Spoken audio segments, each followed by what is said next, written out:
After days of relentless searching for Diem, Toan's body finally gives out, and his collapse sends shockwaves through his family. Rushed to the hospital, he lies pale and weak, his mind trapped between reality and dreams. His mother's heartbreak turns to growing resentment toward Diem, while Mai Huong stays by his side, only to hear him call another woman's name in his delirium. Love, pain, and unspoken truths collide in this emotional chapter. Don't miss a single heartbeat of this story. Subscribe now and follow Toan's desperate fight between holding on and letting go. The moment will stay with you forever.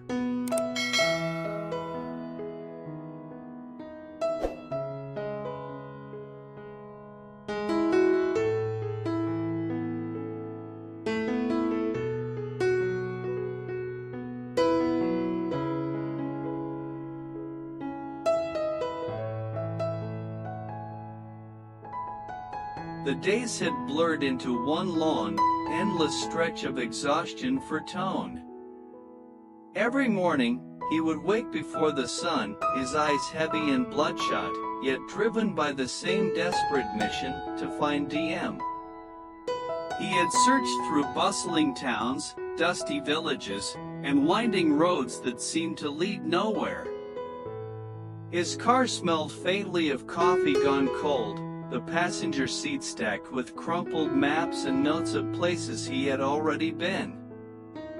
Sleep had become a luxury he could not afford. Food was merely an afterthought, swallowed hastily or forgotten entirely. His body was already paying the price, but his heart refused to rest. There were nights when the rain fell in sheets, soaking him through as he stood outside a bus station, asking strangers if they had seen a young woman with eyes like the first light of dawn. Sometimes they shook their heads. Sometimes they didn't even stop to answer.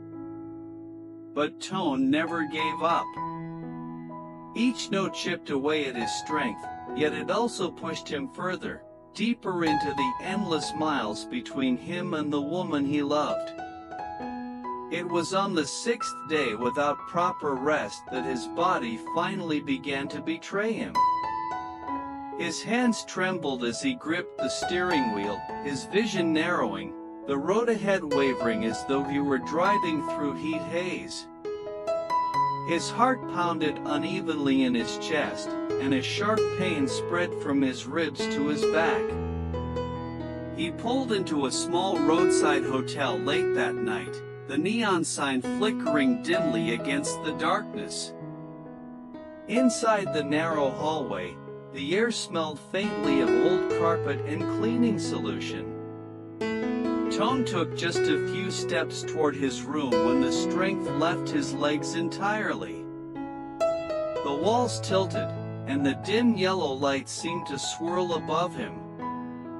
He reached out for the wall, but his hand found only empty air before he collapsed onto the cold floor. The muffled sound of footsteps came rushing toward him. The hotel clerk, startled by the thud, knelt beside him, shaking his shoulder. Toan's lips moved, but only a faint whisper came out, a name that had been his only prayer for days, Diem. His consciousness slipped further with each breath, the world fading into a blur of muted sounds and distant echoes. When the paramedics arrived, they found his pulse weak and his skin clammy. One of them glanced at the other, nodding with urgency. "Severe exhaustion," he muttered, checking Toan's vitals. But the physical toll was only half the story. The other half lay in the way his brow remained furrowed even in unconsciousness, as if his mind was still chasing someone far away. In the ambulance, the wail of the siren was loud, yet Toan only heard the soft patter of rain from a memory. He remembered the last time he had seen her, her back turned, her hair catching the light as she walked away, the silence between them heavy and unspoken. That moment had replayed in his mind for days, each time cutting deeper into his resolve. By the time they reached the hospital, he had already drifted into a state somewhere between dreams and reality. The fluorescent lights above him blurred into white streaks, and the touch of the nurses felt distant, almost unreal.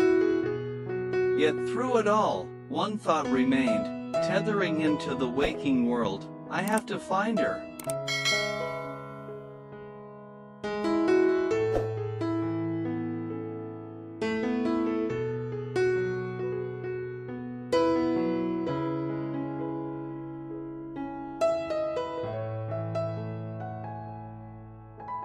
The news reached his family in the middle of the night. Toan's mother was the first to answer the call, her voice still trembling with sleep as the words sank in: hospital, collapsed, severe exhaustion.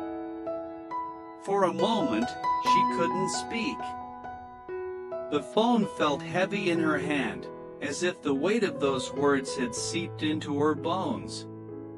Then came the rush, hurried steps down the hallway, her knuckles rapping against her daughter's door, the two of them gathering coats and bags in silence. Neither dared to voice the fear that clung to them.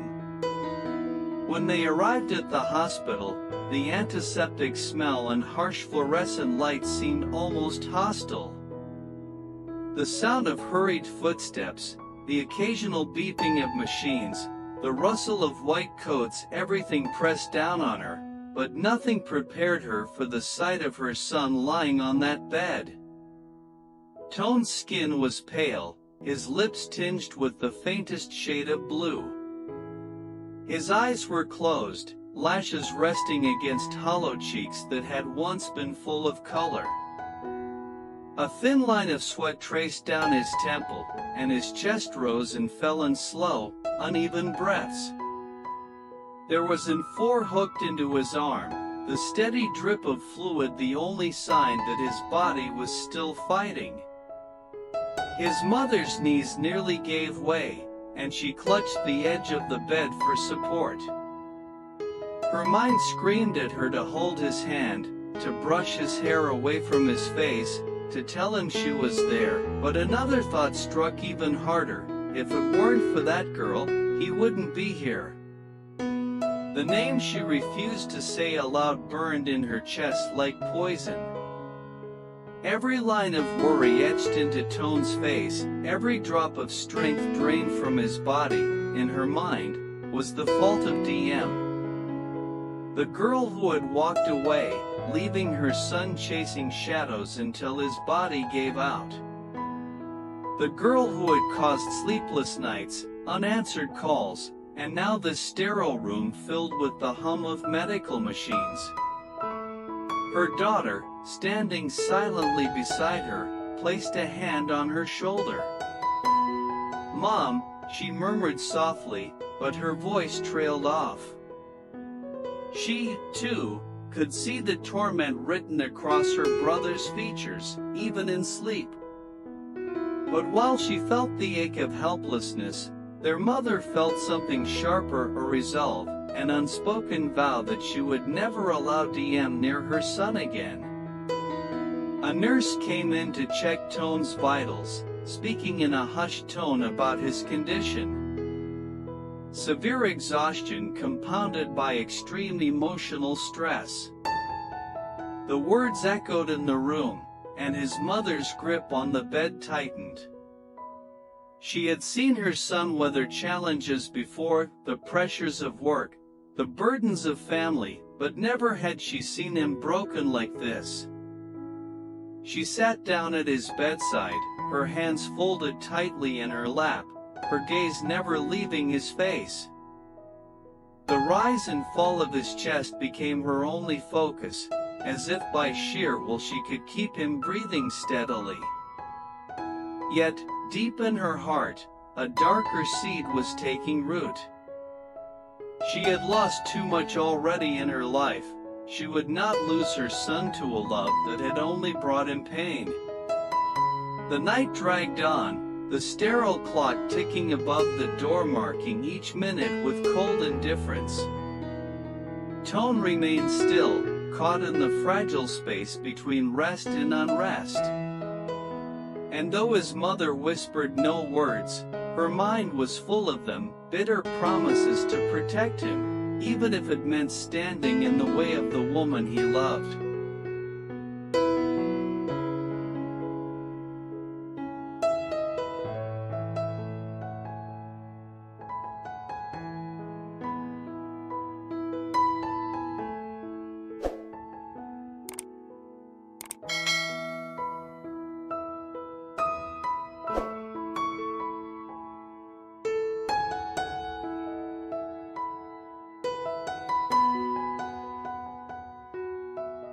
The door to Toan's hospital room creaked open quietly, allowing a faint draft of cooler air to slip inside.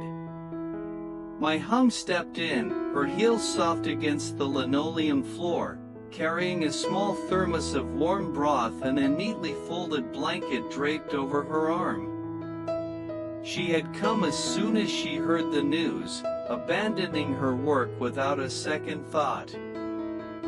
For days she had followed his search from a distance, watching him wear himself down in pursuit of a woman who had chosen to disappear.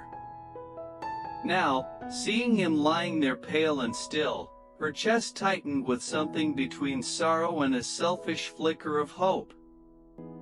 She set the thermos down on the side table and quietly moved to his bedside.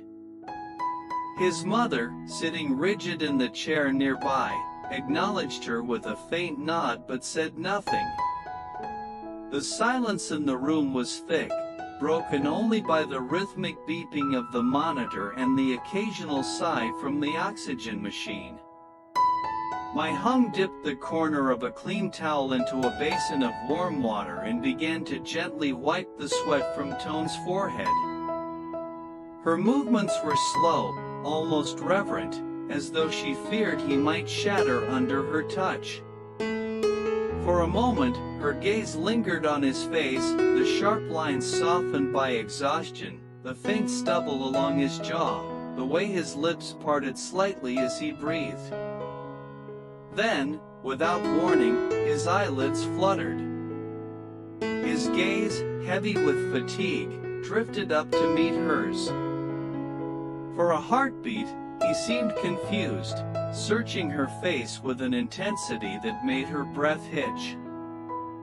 And then, in a voice hoarse from thirst and weakness, he whispered, "DM." The sound of that name sliced through her like a blade. Her hand froze mid-motion, the damp cloth suspended above his temple. She wanted to correct him, to tell him it wasn't DM standing here, but the words caught in her throat. In that moment, she saw the way his eyes softened, not for her, but for the image he thought she was. His fingers moved slightly, as if reaching out. "Don't leave me, please." The plea was raw, stripped of pride and guardedness, the voice of a man who had been chasing his shadow until it broke him. Behind her, Toan's mother's jaw tightened, her gaze darkening at the sound of DM's name once again haunting this room. Every syllable seemed to fan the flames of her resentment. She had welcomed Mai Huong's presence, the girl was polite, dependable, and clearly devoted to Toan. But hearing her son, in his weakest state, calling for the woman she blamed for all of this was almost unbearable. Mai Huong swallowed hard, forcing her voice steady. "I'm here, Toan. You need to rest." She didn't say "I'm not her." She couldn't bring herself to strip away the small comfort he seemed to feel in believing DM was beside him.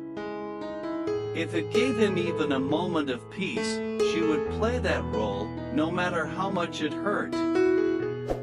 She gently brushed his hair back, her fingers lingering against his temple. He closed his eyes again, a faint, almost invisible smile touching his lips as he drifted back into a fragile sleep. The room fell into silence once more. Mai Huong kept her hand resting lightly against his arm, while his mother watched from the corner, her thoughts unreadable but heavy. The faint hum of the machines filled the space, each beep a reminder of the fragile line between holding on and letting go. Somewhere deep inside, Toan's dreams continued, chasing after a figure just out of reach, calling her name over and over. And though his body lay still beneath the crisp white sheets, his heart had not yet given up the search.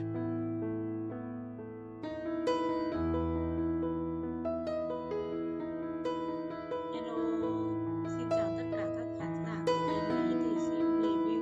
Rất vui vì hôm nay đã được gặp lại quý khán giả trong tập phim ngày hôm nay. Trong tập phim ngày hôm nay thì sau quá trình đi tìm Ly Tu Diem vất vả, thì CEO Toan đã phải nhập viện cấp cứu vì do kiệt sức. Trong cơn mơ thì nửa tỉnh nửa mơ thì anh vẫn gọi tên Diệm. Khi thấy Mai Hương chăm sóc mình trong cơn mơ đó, anh nờ mờ nhìn nhầm Mai Hương thành Diệm.